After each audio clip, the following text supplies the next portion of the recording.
বিশ্ব রাজনীতির আলোচনা কেন্দ্রে ফিরল ইউক্রেন রাশিয়া যুদ্ধ। দীর্ঘ সময় পর এই সংকট সমাধানের ইঙ্গিত পাওয়া যাচ্ছে।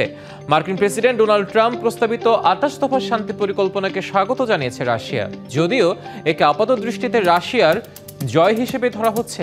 তবে রণাঙ্গনে দুই পক্ষেরই ক্ষয়ক্ষতি হলেও রাশিয়ার ক্ষতি বেশি।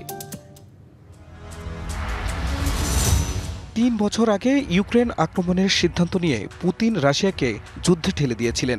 এখন সময় এসেছে দেখার সেই সিদ্ধান্তের ফল কি হলো রাশিয়ার জন্য। ইউক্রেনে রাশিয়ার আগ্রাসন শুরু হয়েছিল ২০২২ সালের ফেব্রুয়ারিতে। দ্রুত জয়ের আশায় শুরু হওয়া সেই যুদ্ধ এখনও চলছে। এই সময়ে রাশিয়া কেবল সামরিক নয়, অর্থনৈতিক ও কূটনৈতিক দিক থেকেও গভীর সংকটে পড়েছে। এই যুদ্ধের সবচেয়ে বড় আঘাত পড়েছে রাশিয়ার অর্থনীতিতে। পশ্চিমা নিষেধাজ্ঞায় দেশটির ব্যাংকগুলো আন্তর্জাতিক অর্থব্যবস্থা থেকে বিচ্ছিন্ন হয়ে পড়েছে। নায়াসিনামাইড ও স্যালিসাইলিক সমৃদ্ধ লিলি ফেস ওয়াশ, যা ফেসের ডেড স্কিন সেল দূর করে দেয় দ্বিগুণ ফাস্টার ব্রাইটেনিং। সুইফট পেমেন্ট সিস্টেম থেকে রাশিয়াকে বাদ দেয় অচল আন্তর্জাতিক লেনদেন।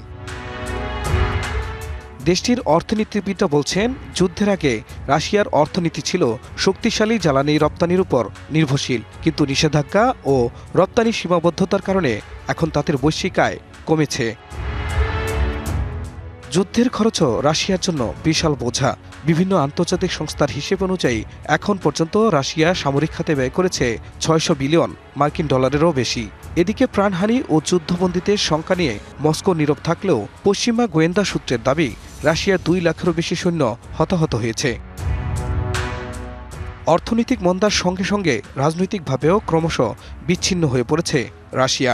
ইউরোপীয় ইউনিয়ন, যুক্তরাষ্ট্র, জাপান সহ প্রায় সব বড় দেশ রাশিয়ার উপর বাণিজ্যিক নিষেধাজ্ঞা বজায় রেখেছে। বিশ্বজুড়ে অনেকে এখন প্রশ্ন তুলছেন, এই যুদ্ধে পুতিন আসলে জিতলেন নাকি হারলেন? খান মোহাম্মদ মুকুল, ডিবিসি নিউজ ডেস্ক।